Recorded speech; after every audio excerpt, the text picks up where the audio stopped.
Hello students, कैसे हैं आप लोग। क्लास 12th में हम लोग डी सॉल्यूशन में हम लोगों ने 27 किया था, बाले और याले। बहुत अच्छा क्वेश्चन था। आज का क्वेश्चन भी बहुत अच्छा है। 28 शिल्पा, मीना और नंदा। इसमें नए पॉइंट्स आ रहे हैं। अच्छा क्वेश्चन है, बिल्कुल ध्यान से देखना है। ये 4-5 क्वेश्चन जो हैं, है ना, ये 26, 7, 8, 29, 30, 31, 32, बस ये 4-5-6 क्वेश्चन यदि आप अच्छे से कर लेते हो तो आपको डी सॉल्यूशन में कोई प्रॉब्लम नहीं आएगी। चले, सबसे पहले हम क्वेश्चन को रीड कर लें। T S. Grewal 2024-25 edition, the solution chapter, question number 28। Shilpa, Meena and Nanda decided to dissolve their partnership on 31st March 2024. Their profit sharing ratio was 3:2:1. Their balance sheet दी हुई है। It is agreed as follows. Stock of value of 41660 is taken by Shilpa and she agreed to pay bank loan. The remaining stock was sold 14,000. Debtor amounting to 10,000, realized 8,000. Land is sold for 1,10,000. Remaining debtor realized 50%. Their book value, cost of realization amounted to 1,200. There was a typewriter not recorded in the books worth of 6,000, which were taken over by one of the creditor at this value. Prepare realization, partners capital, cash account. ये तो question important है, most important में आएगा। देखो, सबसे पहले तो हम लोग रियलाइजेशन अकाउंट बनाते हैं, फिर मैं आपको वर्किंग नोट में समझाती हूँ। टू ऑल एसेट्स क्या लिखते हैं? सबसे पहले हम सारी एसेट्स जो इस तरफ दी होती है सारी बुक वैल्यू पे उतार लेंगे। लैंड 81,000, स्टॉक 56,760, इसका मैं वर्किंग नोट सिखाने वाली हूं अभी। डेटर का भी 18,600। कैपिटल नंदा की, है ना, असेट्स में लिखी हुई है, तो उसका बैलेंस हम यहां लिखेंगे, लिख ही देते हैं। To balance BD. Partners capital, क्या नाम है पार्टनर्स के? शिल्पा, मीना और नंदा, है ना। शिल्पा, मीना और नंदा। तो बेटा देखो, शिल्पा की कैपिटल इस तरफ लिखी, सॉरी, नंदा की कैपिटल इस तरफ लिखी एसेट्स में, तो हम यहां लिख देते हैं टू बैलेंस बीडी करके 23,000। और इधर भी हम कैपिटल लिख देते हैं, शिल्पा की 80 और मीना की 40। कैश तो बनाते ही नहीं है, कैश अकाउंट बनता है ना। बैलेंस शीट में, सॉरी, रियलाइजेशन में तो कैश अकाउंट लिखते ही नहीं हम, क्योंकि कैश तो ऑलरेडी है। हम तो सारे एसेट्स को सेल करके पैसा रियलाइज करते हैं और फिर लायबिलिटी का पेमेंट करते हैं। कैश को बेचने की जरूरत तो नहीं है, कैश तो ऑलरेडी है। कैश का बैलेंस यहां उतार दो। कितना है कैश? 10,840। ठीक है। पार्टनर्स कैपिटल, कैश का बैलेंस उतार दिया, एसेट्स लिख दी। इस तरफ क्या आएंगी बेटा? बाय ऑल एक्सटर्नल लायबिलिटीज, जिनका पेमेंट हमें सबसे पहले करना है। तो कौन कौन सी लायबिलिटीज हैं हमारे पास? एक तो क्रेडिटर्स हैं 37,000 के। प्रोविजन फॉर डाउटफुल डेब्ट का हम कुछ नहीं करेंगे, बस ऐसे ही लिखना है, प्रोविजन फॉर डाउटफुल डेब्ट्स। और जनरल रिजर्व तो डिस्ट्रीब्यूट होगा। बैंक लोन का पेमेंट करना है, तो ये भी लिखेंगे। कितने? 20,000।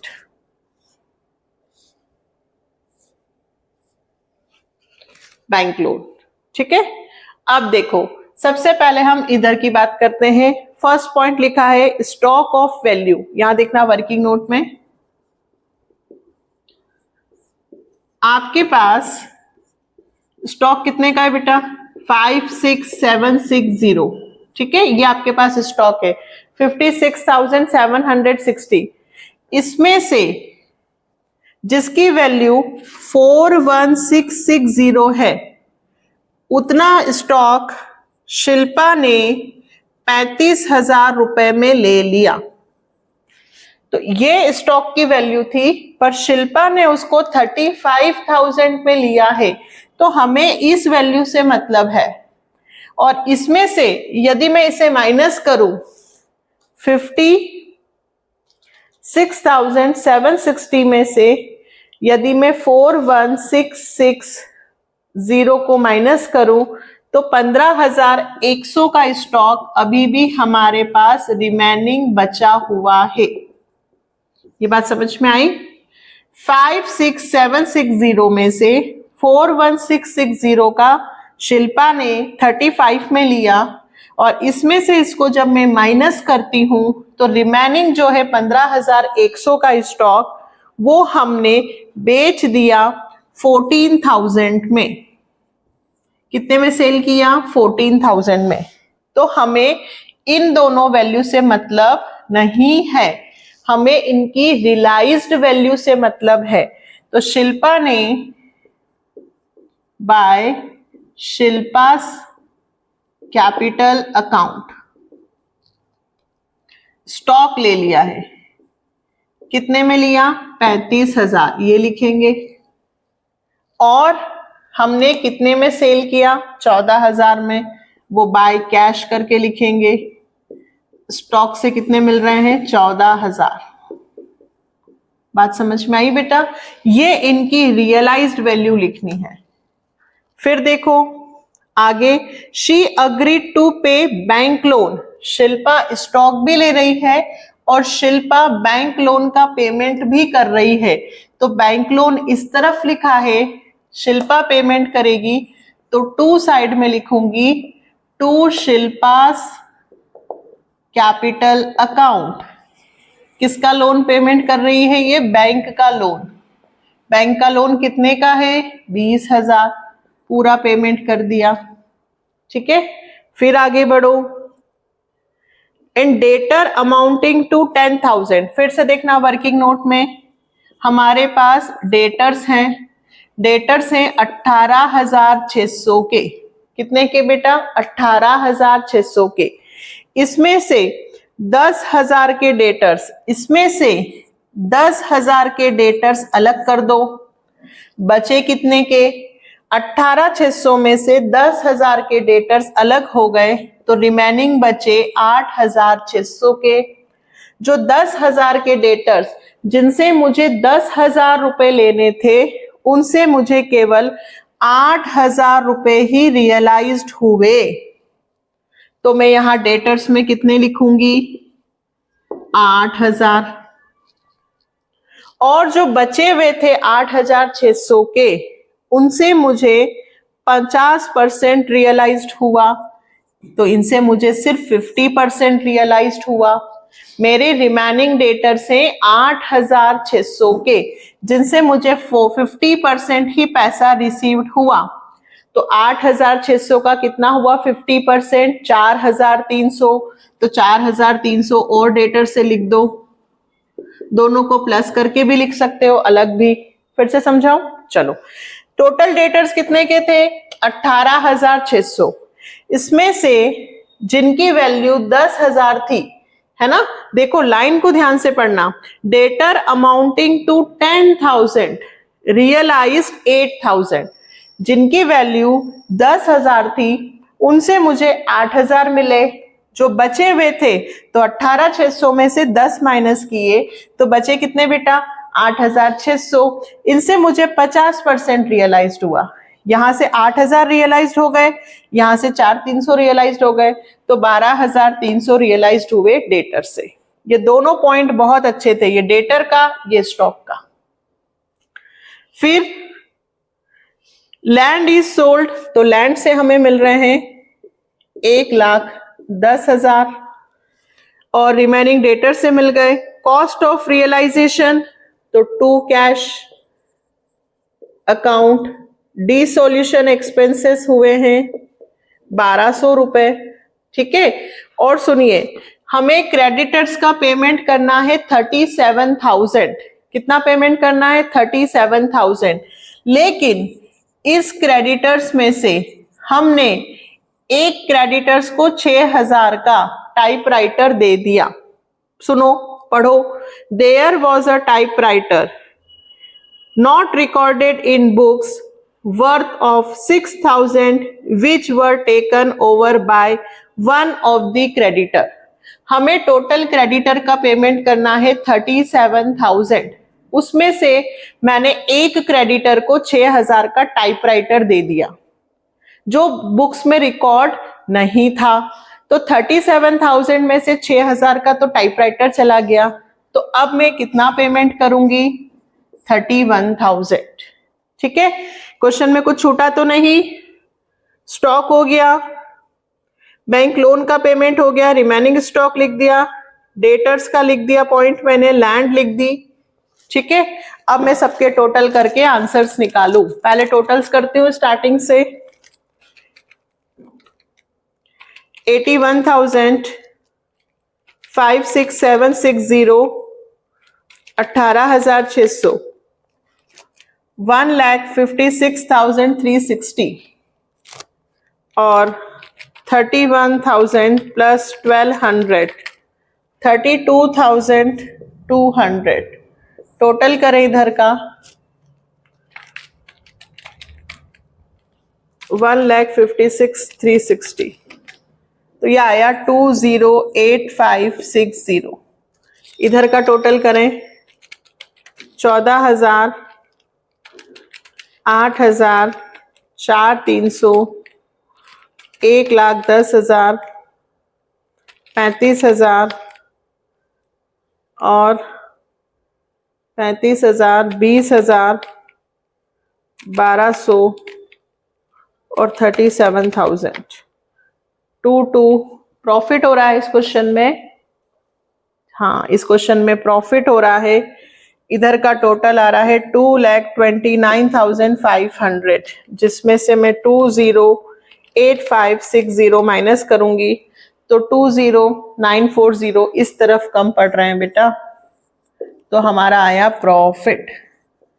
To profit transfer to partners. Total कौन सा लिखूंगी? बड़ा वाला 2,29,500। किसमें बटेगा? शिल्पा, मीना और नंदा। क्या रेशियो दे रखा है क्वेश्चन में? 3:1। तो 3/6।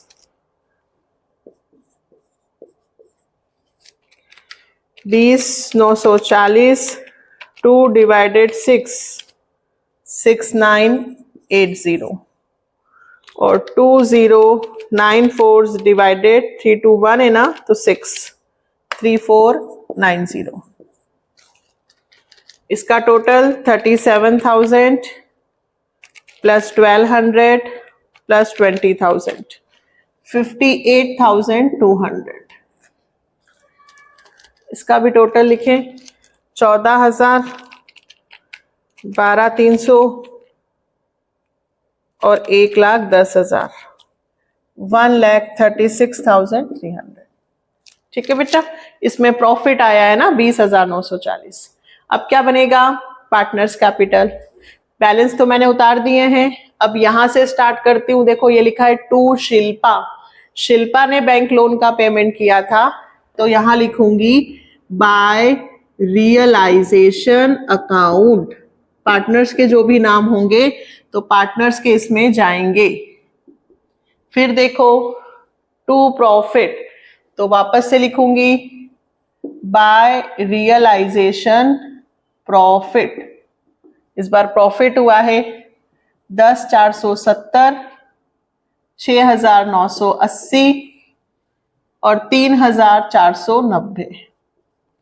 फिर इसके बाद इस तरफ यहां पे भी शिल्पा है, तो टू रियलाइजेशन और शिल्पा 35,000। और क्वेश्चन में जनरल रिजर्व दिया था वो भी डिस्ट्रीब्यूट कर दे बाय जनरल रिजर्व।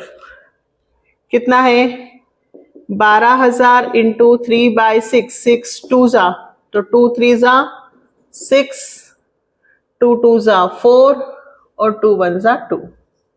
अब क्या करना है, अब किसी को तो पैसे देने पड़ेंगे और किसी को घर से लाने पड़ेंगे। देखो सबसे पहले शिल्पा को तो देने पड़ेंगे क्योंकि शिल्पा के पास तो कैपिटल का बैलेंस है। 80,000 plus 20,000 plus 10,470 plus 6,000, total Shilpa का 1,16,470 रुपए शिल्पा को देने थे। उसमें से उसने 35,000 का स्टॉक ले लिया, तो अब हम उसको पेमेंट करेंगे सिर्फ 81,470। देखो आ रहा है आंसर, ये आ गया पहला। मीना को भी पेमेंट करेंगे 40,000, 6,980 और 4,000, 50,980 पूरा पेमेंट कर देंगे उसको। लेकिन नंदा को पैसे घर से लाने पड़ेंगे, इसको हम पेमेंट नहीं करेंगे क्योंकि इसका पहले से ही हमारे पास ड्यू था।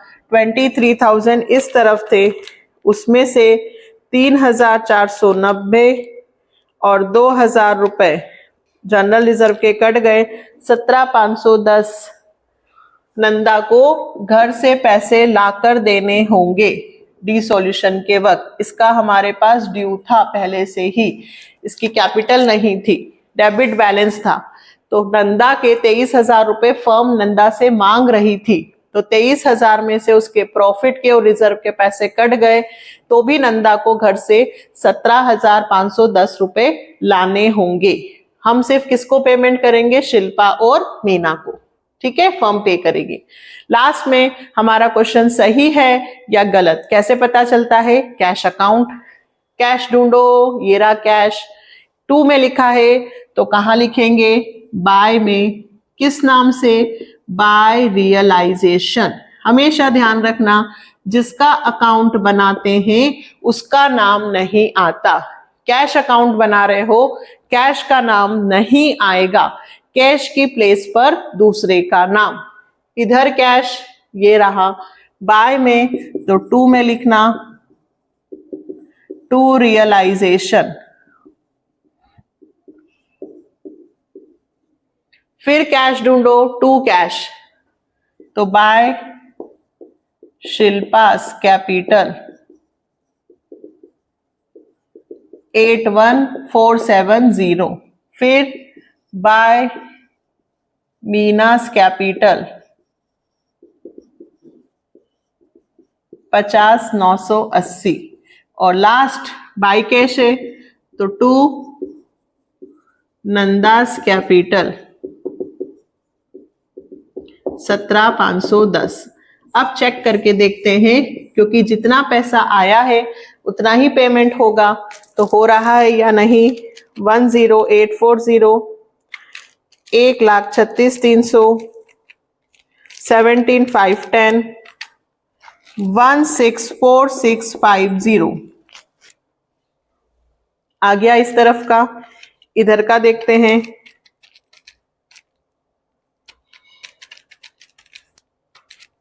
ये भी आ गया, तो हमारा पूरा क्वेश्चन सही है।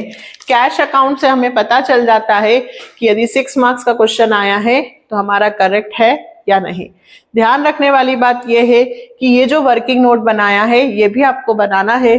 स्टॉक की वैल्यू में से कुछ स्टॉक शिल्पा ले रही थी, कुछ हमने बेचा था, तो जो रियलाइज वैल्यू है हमें वो लिखनी चाहिए। ऐसे ही 18,600 के डेटर थे, 10,000 के डेटर से हमें 8,000 मिले, 50% डेटर से हमें 4,300 मिले, इस तरह से, है ना। तो ये पहले ही हम इसमें से इसको माइनस करके ये वैल्यू भी लिख लेना, ठीक है। आया क्वेश्चन समझ में? बहुत अच्छा क्वेश्चन है, अच्छे से इसकी प्रैक्टिस करना, एक बार देखकर और फिर खुद से सॉल्व करके देखना। यदि कोई डाउट है, कोई चीज नहीं समझ में आई तो फिर से कमेंट सेक्शन में लिख देना, नेक्स्ट वीडियो में समझा देंगे। और यदि समझ में आ गया है तो कमेंट करके जरूर बताना कि डी सॉल्यूशन आ गया है या नहीं। ठीक है, और इसी तरह से अपने फ्रेंड्स को वीडियो शेयर करना, like, subscribe and share. Bye, take care.